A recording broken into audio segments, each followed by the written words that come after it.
उपयोग आहे. आणि खास मी इथे ज्ञानी नाही आहे, परंतु परमेश्वर आज माझा उपयोग या ठिकाणी करत आहे. मी म्हणून मनापासून परमेश्वराच्या नावाला धन्यवाद देते. आणि जे काही खूप ज्ञानी आज चर्च खूप भरलेला आहे, म्हणून माझ्यासाठी सर्वांनी प्रार्थना करा की खरंच मला परमेश्वरांनी या ठिकाणी उभं केलं आणि मी त्याच्याविषयी 2 शब्द वचनातून बोलू शकले पाहिजे. कारण की हे वचन पवित्र आहे. परमेश्वर जसा पवित्र आहे तसं पवित्र आपलं अंतःकरण आज पाहिजे. आणि या ठिकाणी त्यांनी उभं केलेलं आहे. तर खरंच जे वचन मी बोलणार आहे ते खरंच गांभीर्याने आणि त्याचं पावित्र्याचं हे समजून या ठिकाणी माझ्या मुखातून जे काही शब्द निघतील ते खरंच परमेश्वराच्या द्वारे आणि त्याच्या पवित्र आत्मेच्या द्वारे प्रत्येक शब्द निघाला पाहिजे. परमेश्वराला माझं जो आजचं प्रत्येक माझ्या जीवीला ओळखला परमेश्वराने स्पर्श करावा. परमेश्वराचे वचन आहे इर्मया 29:11. वचन आपल्याला सांगते की आशा आणि उज्ज्वल भविष्य देण्याचे मी योजिले आहे. आणि परमेश्वराने आपल्याला काय केलेलं आहे? आशा आणि उज्ज्वल भविष्य देण्याचे त्यांनी काय केलेलं आहे? ठरवलेलं आहे. म्हणून आज आपण या ठिकाणी सर्व एकत्रित झालेलो आहोत, नाही का? आपण आणि मी पण या ठिकाणी उभी आहे, कारण की ही असंभव गोष्ट होती, परंतु परमेश्वराने आज आपल्या जीवनामध्ये संभव करून दाखवलेली आहे. कारण की माझी पण नेहमी प्रार्थना असते परमेश्वराच्या जवळ, देवप्पा की खरोखर माझं हे जीवन हे तुझ्या उपयोगी आलं पाहिजे आणि उपयोगी पात्र तू मला बनव परमेश्वरा. माझं हे जीवन आहे ते जे व्यर्थ नाही आहे, जे जीवन परमेश्वराने दिलेलं आहे ते आपल्याला त्याचा काहीतरी योग्य उपयोग आपण त्या जीवनाचा केलेला पाहिजे. आणि म्हणूनच आजचा माझा हा विषय आहे की अपना समय व जीवन को बर्बाद न करे. आणि मराठीमध्ये आपण या ठिकाणी पाहतो की आपलं जीवन आणि वेळ आपण नष्ट करू नये, कारण की हे परमेश्वराने आपल्याला दिलेलं आहे. परमेश्वराने स्वतःच्या स्वरूपामध्ये आपल्याला काय केलेलं आहे? घडवलेलं आहे. त्याचा श्वास आपल्या शरीरामध्ये फुकलेला आहे. आणि म्हणून आपण हे जे शरीर आहे ते शुद्ध आणि पवित्र ठेवलं पाहिजे. आणि त्याला जसं योग्य वाटेल तसं आपण त्याच्या लायक बनण्याचा प्रयत्न केला पाहिजे. प्रत्येकाचं जीवन अमूल्य आहे. इथं बसलेले प्रत्येक व्यक्ती परमेश्वराच्या नजरेमध्ये काय अमूल्य आहे. म्हणून आपण ह्या ठिकाणी आजचा विषय मी निवडलेला आहे. मी अगोदर प्रार्थना केली परमेश्वराला, देवप्पा माझी लायकी नाही आणि मला इतकी माझी योग्यता पण नाही, परंतु तू मला सुचव का आज माझ्या लोकांना मला कशाची गरज आहे. आणि खरोखर मला हे वचन मिळालं आणि ह्या वचनावर मी थोडं आपण मनन करणार आहोत. स्तोत्रसंहिताचं 9वा अध्याय आणि 12वं वचन काढूया आपण सर्व.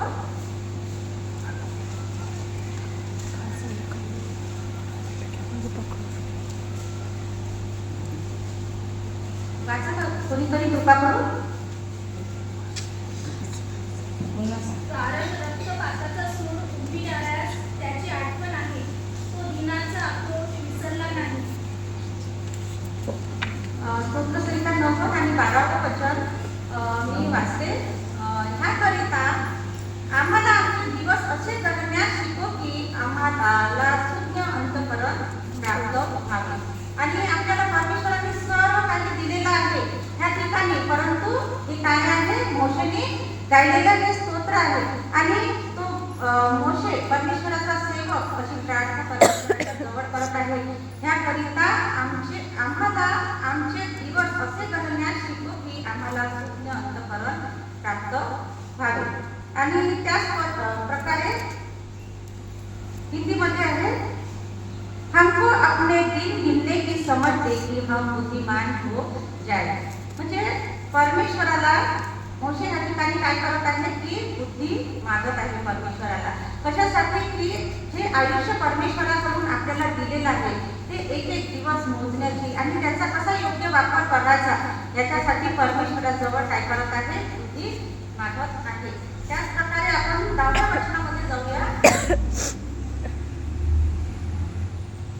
आमचे आयुष्य 70 वर्षे आणि शक्ती असल्यास तर 80 वर्षे असले तरी त्याचा डांडोर केवळ कष्टमय व दुःखमय आहे, कारण ते लवकर सरते आणि आम्ही ह्या ठिकाणाहून निघून जातो.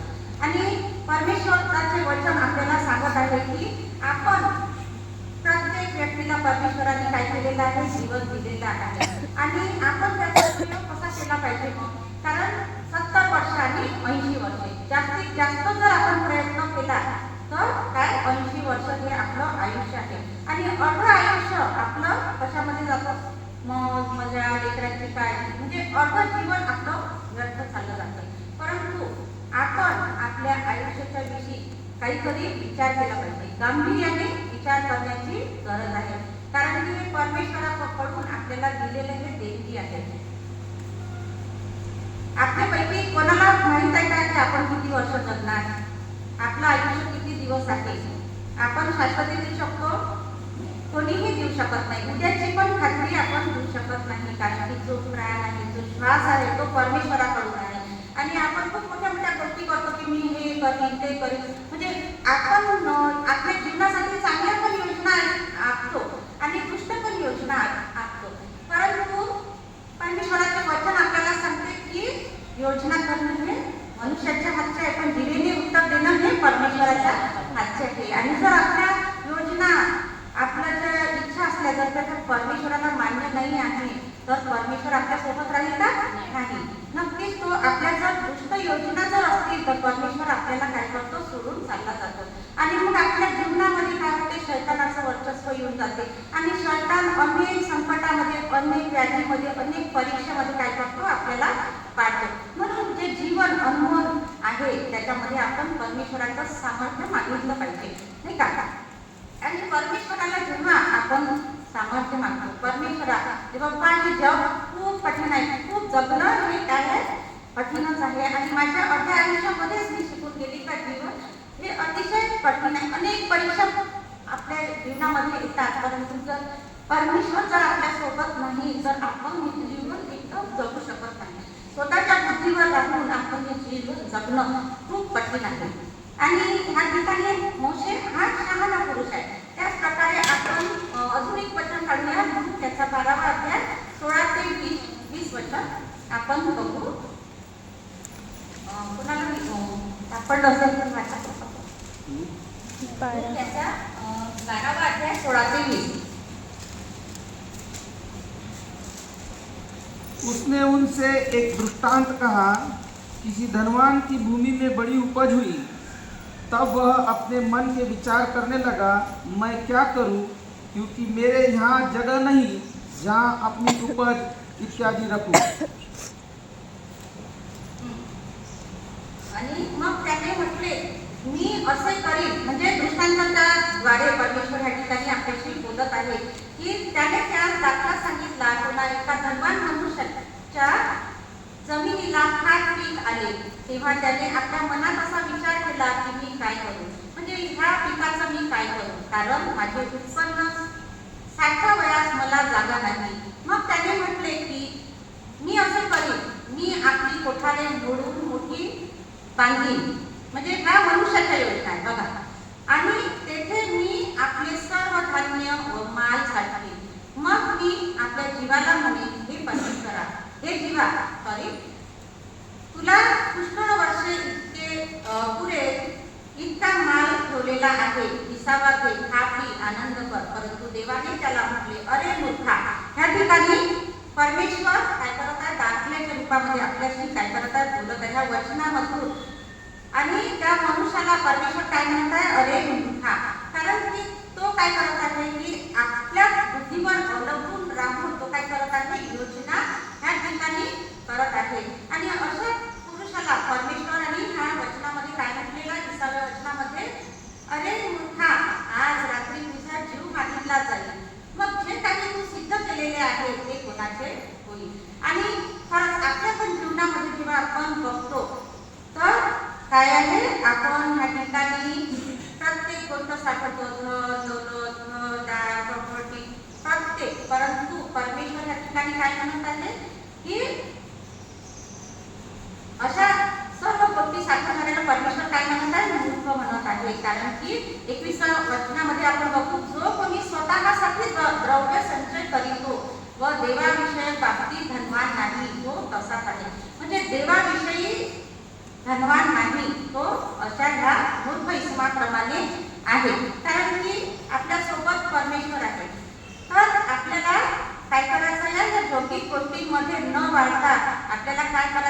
परमेश्वराचं जे वचन आहे त्याच्यामध्ये वाढायचं आहे. कारण की आता शेवटचा काळ आहे आणि काय अनेक व्याधी येत आहेत, संकट येत आहे, लढाया होऊन राहिल्या, पूर येऊन राहिला, अनेक पृथ्वीचा नाश होत आहे. तर अशा वेळेस आपल्याला काय करायचं आहे? धन दौलत किती पण साठवली, पूर आला तर काय होईल? वाहून जाईल, नाही का? आणि ह्या सर्व गोष्टींवर आपल्याला काय करायचं आहे? घमंड न करता, आपल्या बुद्धीवर घमंड न करता आपल्याला काय करायचं आहे? परमेश्वराचा आपल्या जीवनामध्ये स्वीकार करायचा आहे आणि परमेश्वराला आपल्या जीवनामध्ये त्यांना मागायचं आहे की परमेश्वरा, तू माझा हात धरून मला चालव. जरी माझ्या जीवनामध्ये परीक्षा येतात, मी वारंवार पडते, परंतु परमेश्वरा तू मला पडू देऊ नको, कारण तू माझा पिता आहे, तू माझा स्वर्गीय पिता आहे आणि तू मला कधीही पडू देणार नाही. असा आपला विश्वास असला पाहिजे आपल्या जीवनामध्ये, जेव्हा आपण रोजच्या जीवनामध्ये जगतो. आणि आपलं लहानपण गेलं, लहानपण जाते, तरुणपण जाते, परंतु आपण काय करतो? व्यर्थ गोष्टींमध्ये आपला वेळ गमावतो आणि तरी 40 नंतर काय होते? प्रौढावस्था आपली म्हणजे आपल्या जीवनामध्ये येते. तेव्हा तरी आपण गंभीरपणे आपल्या जीवनाचा काय केला पाहिजे? विचार केला पाहिजे की हे परमेश्वराने आपल्याला दिलेला आहे आणि आपण गंभीरपणा आपल्या जीवनामध्ये कधीच आपण येऊ देत नाही. म्हणजे मी माझ्याबरोबरच म्हणत आहे, पण म्हणजे कसं आता मी लहानपणापासून प्रभूमध्ये इतकं माझी वाढ नव्हती, परंतु ह्या मागील 2 वर्षामध्ये परमेश्वराने माझ्या जीवनामध्ये असं कार्य केलं की मला इतकी परमेश्वराची ओढ लागली आणि खरंच मी परमेश्वराला धन्यवाद देते की खरोखर देवबाप्पा तू उशिरा का होईना, पण मला त्याची खरी ओळख मी लहानपणापासूनच दिसते आहे, परंतु खऱ्या अंतःकरणाने फक्त मी 2 वर्षापासून प्रभूमध्ये आहे आणि खरंच 2 वर्षामध्येच मला देवबाप्पाने इतकं सामर्थ्याने भरून काढलेलं आहे की खरंच तेव्हा मला माझं बायबल ट्रेनिंग नाही झालं, म्हणजे मला इतकं ज्ञानच नाही आहे, परंतु परमेश्वर काय करत आहे? फक्त माझ्या प्रार्थना असतात रोजच्या, की बाप्पा त्या शेवटच्या काळामध्ये मला तुझं उपयोगी पात्र ठरव, माझं जीवन हे व्यर्थ जाऊ देऊ नको, माझं कुटुंबाचा उपयोग करून घे, माझा उपयोग करून घे तुझ्या राज्यासाठी. आणि हा जेव्हा गांभीर्याने आपण आपलं जीवन जगतो तर परमेश्वर काय करतो? आपल्या प्रार्थना ऐकतो. आणि दुष्ट विचार जर मनात घेऊन जर आपण प्रार्थना करत असेल तर परमेश्वर आपल्या प्रार्थना मान्य करणार का? नाही करणार. आणि अशा प्रार्थनाचा परमेश्वराला काय आहे? वीट आहे. आणि परमेश्वराचं वचन आपल्याला सांगते का वाईटाचा वीट कर, दुर्जनांपासून काय कर? दूर राहा, त्यांच्या बैठकीत बसू नको, निंदकांच्या बैठकीत बसू नको. आणि आपल्याला पण त्याचं अनुकरण आपल्या जीवनामध्ये करायचं आहे. परमेश्वराच्या आज्ञानुसार आपल्याला आपलं जीवन जगायचं आहे. खूप मोठं बायबल म्हणजे पूर्ण रीड करण्याची गरज नाही, पण परमेश्वराने आपल्याला 10 आज्ञा दिलेल्या आहेत. कमीत कमी आपल्या जीवनात आपण ते पण पाळायचा प्रयत्न केला तर परमेश्वर काय करतो? आपल्याला खूप आशीर्वादित करतो. आपण जर स्वतःला ख्रिस्ती म्हणत तर आत्म्याचे फळ आपल्यामध्ये दिसले पाहिजे, नाही का? आपल्या जीवनामधून आपल्याला दिसले पाहिजे. आणि आता शैतान काय करत आहे की ह्या व्यर्थ गोष्टींमध्ये आपल्याला काय करतो? गुरफटून ठेवतो आणि आपला अनमोल वेळ काय करतो? सोडून घेतो. उदाहरणार्थ जसं मोबाईल आहे, इतर आकर्षण आहे, मोह आहे, राग, द्वेष, मत्सर अशा अनेक पापामध्ये पाडून शैतान काय करत आहे? आपल्या जीवनाचा नाश करत आहे. आणि हे समजून घेण्याची आज आपल्याला काय आहे? गरज आहे. खूप मोठ्या मोठ्या गोष्टी नाही आहेत त्या, परंतु ह्या लहान गोष्टी जेव्हा आपण आपल्या आचरणामध्ये आणू तर नक्कीच परमेश्वर आपल्या सोबत राहील. आणि आपल्याला आता सध्या कशाची गरज आहे? परमेश्वरामध्ये आध्यात्मिकतेमध्ये आपलं वाढ करण्याचीच आपल्याला गरज आहे, संगतीमध्ये वाढण्याची गरज आहे. म्हणून आपसी मतभेद, आपसी मनमिटाव किंवा कोणी जर चांगलं काम करत आहे तर त्यांच्या जीवनामध्ये आपण अडथळा आणणारे नसावे, तर आपण सपोर्ट करणारे असावे आपल्या जीवनामध्ये. कारण की जो माणूस पडलेला आहे म्हणजे इतरांना अपमानित करून जर आपल्याला कोणतं सुख मिळते का? नाही. परमेश्वराला अशा गोष्टींचा काय वीट आहे. आणि आपण जेव्हा परमेश्वराच्या आज्ञा पाळतो तर तेव्हा काय होतं? परमेश्वर आपल्या जीवनाच्या द्वारे प्रसन्न होतो आणि आपल्याला काय करतो? आशीर्वादित करतो. म्हणून ह्या वचनामध्ये आपण पाहतो की वचन जो कोणी स्वतःसाठी द्रव्य संचय करीतो तो व देवाविषयक बाबतीत धनवान नाही, तो काय आहे, मूर्ख माणसाप्रमाणे आहे. म्हणून आपण काय करायचं, आपल्या जीवनाच्या विषयी गांभीर्याने विचार करायला पाहिजे आणि परमेश्वराला आपल्या जीवनामध्ये मागितलं पाहिजे. प्रत्येक गोष्टीमध्ये मी स्वतःचा अभिमान नाही करत, स्वतःचा गर्व नाही करत, पण खरंच जेव्हापासून मी परमेश्वराला खऱ्या रीतीने ओळखलं तर मी देवबाप्पाला तेच म्हणते का देवबाप्पा मला जगण्यापुरता पैसा दे, म्हणजे अन्न वस्त्र निवारा, आणि फक्त तू माझ्यासोबत राहा, तू माझा हात नको सोडू. किती कठीण प्रसंग जीवनात आले तर तू माझा हात धरून मला चालव. म्हणजे परमेश्वरच जर आपल्यासोबत आहे तर आपल्याला ह्या जगामध्ये जगण्यासाठी काय होईल, सोपं जाईल. आणि शेवटच्या काळामध्ये जेव्हा आपला छळ होणार तर तेव्हा काय होईल, पवित्र आत्मा आपल्यासोबत राहून आपल्याशी काय करणार, तो आपला रीतीने आपल्या वतीने लढणारा आहे.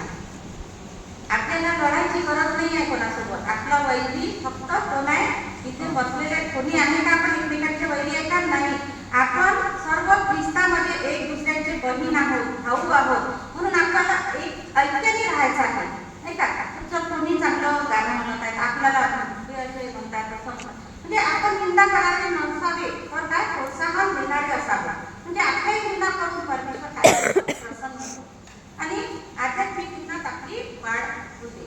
तसेच आपण एक उदाहरण बघूया, प्रेषितांची कृत्ये 9 आणि 36 वचन आपण बघूया. या ठिकाणी आपण जास्त वेळ नाही आपल्याला, म्हणून मी वाचून घेते. कोणाला जर सापडलं असेल तर वाचा कृपा करून, पण मी म्हणजे स्टोरी सांगणं सुरू करते. याफा में तबीता अर्थात दोरकास नामक एक विश्वासनी रहती थी। वो बहुत से भले भले काम और दान किया करती थी। उन्हीं दिनों में वह बीमार होकर मर गई और उन्होंने उसे नहलाकर अटारी पर रख दिया, इसलिए कि लूहा याफा के निकट था। चेलों ने यह सुनकर कि पतरस वहाँ है, 2 मनुष्य भेजकर उससे विनती की, हमारे पास आने में देर न कर। तब पतरस उठकर उनके साथ हो लिया, और जब पहुंचा तो वे उससे उस अटारी पर ले गए। सभी गायें रोती हुई उसके पास आ खड़ी हुई, और जो कुर्ते और कपड़े दोरकास ने उनके साथ रहते हुए बनाए थे दिखाने लगी। तब पतरस ने सबको बाहर कर दिया और घुटने टेक कर प्रार्थना की और शव की ओर देखकर कहा, हे तबीता उठ। तब उसने अपनी आंखें खोली और पतरस को देखकर उठ बैठी। आपण ठिकाणी एका स्त्रीची गोष्ट पाहत आहोत, दोरकास नावाची, आणि कविता देखील तिला म्हणत होते. एक स्त्री आपण बायबल मधून बघतो, ती काय करायची, चांगले काम करत होती. चांगले काम ती करत असे. ती काय करायची, कपडे शिवून ती काय करायची, गरीब लोकांमध्ये वाटून द्यायची. म्हणजे आपण या ठिकाणी बघतो का ती एक सत्कृत्याचं काम करत होती. तिच्या ह्या कपडे शिवून वाटत होती गरिबांमध्ये. तर याच्यामधून आपण काय ओळखतो, सांगू शकतो कोणी? म्हणजे कशासाठी ती हे करत होती, कपडे शिवत होती, ती मेहनत करत होती आणि ती काय करायची, गरिबांमध्ये वाटून द्यायची. का बरं? कारण की ती काय होती, प्रेमळ होती, परमेश्वराची प्रीती तिच्या ठाई होती आणि गरिबावर दया करणारी अशी ती स्त्री होती. म्हणजे सद्गुणी स्त्री आपण ह्या ठिकाणी बघत आहोत, दोरकास नावाची. तिची आणि मग तिचं काय होते, मृत्यू होतो आणि तिची आठवण लोक करत होते, नाही का. आणि तिने शिवलेले कपडे काय केलं त्यांनी, त्या स्त्रिया ज्या विधवा स्त्रिया जमलेल्या होत्या त्यांनी काय केलं, त्याचे कपडे पेपराला दाखवून त्या काय करत होत्या, रडत होत्या, तिची आठवण काढत होत्या. आणि आपण पाहतो की आपलं आयुष्य काय आहे, 70 वर्षे 80 वर्षे है ना, परंतु त्याचं आणि त्या ठिकाणी बघतो का त्यानंतर आपल्याला काय आहे, पृथ्वी सोडून जायचं आहे, एक दिवस असा येणार आहे. आणि ह्या वचनात आपण बघत आहे की दोरकास स्त्री काय केलं, तिचा मृत्यू झाला आणि तिला हे जग सोडून जावं लागलं. तर त्या प्रसंगी हे लोक होते ते तिचे चांगलं कार्य करून तिची आठवण करत होते, नाही का.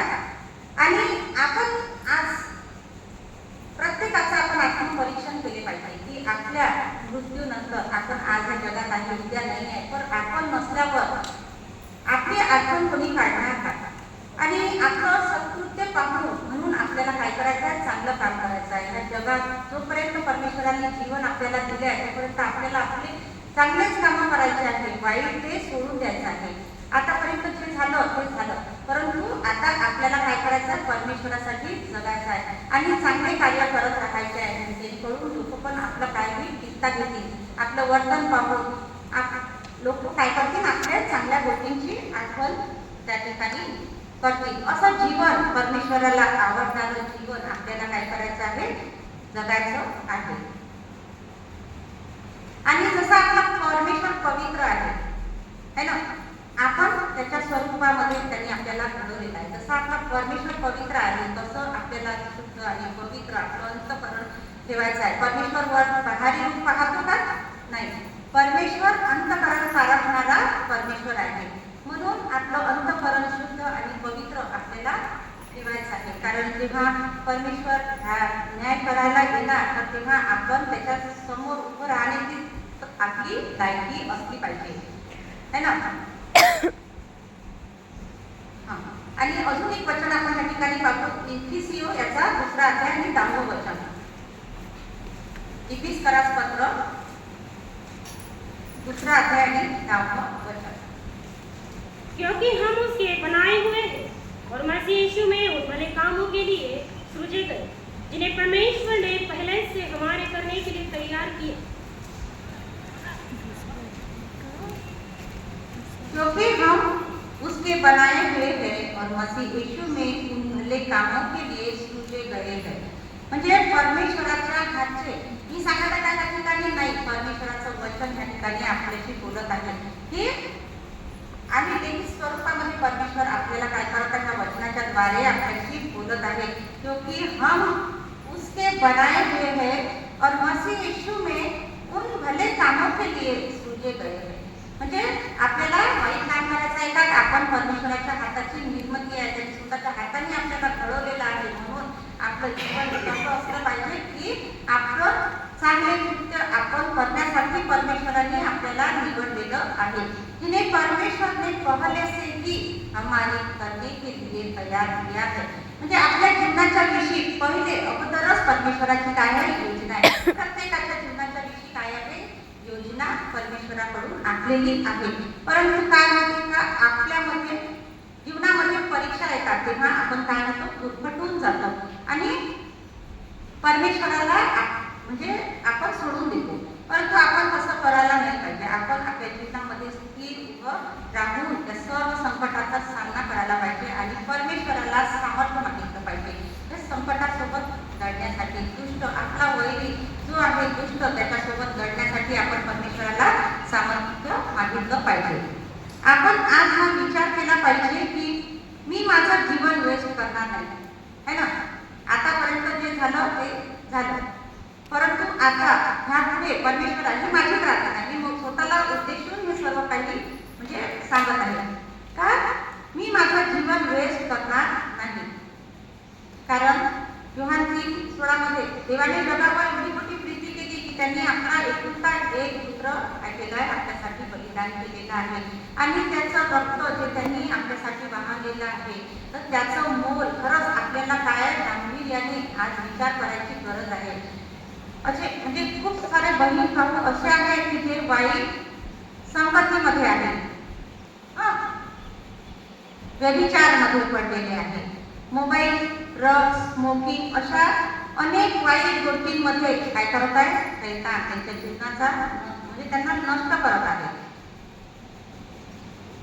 म्हणून आज आपल्याला काय करायचं आहे, परमेश्वराला आज त्याच्या महिमासाठी आपलं जीवन आपल्याला परमेश्वराला समर्पित करायचं आहे की आपल्या जीवनाच्या द्वारे काय झालं पाहिजे, परमेश्वराची महिमा झाली पाहिजे, स्तुती झाली पाहिजे. आणि आपण जेव्हा परमेश्वराच्या वचनात वाढू तर तेव्हा काय होईल, ह्याच्या सर्व शैतानी बंधनं आहेत, हे जे वाईट गोष्टी आहेत तर याच्यापासून परमेश्वर काय करेल, आपल्याला सर्व वाईट गोष्टींपासून छुटकारा देईल आपल्या जीवनामध्ये आणि आपल्या जीवनाचा उपयोग त्याच्या महिमासाठी तो करून घेणार आहे. आपलं जीवन आपण आज परमेश्वराला समर्पण केलं पाहिजे आणि या सर्व वाईट गोष्टींपासून आपल्याला बाहेर निघायचे आहे, नाही का.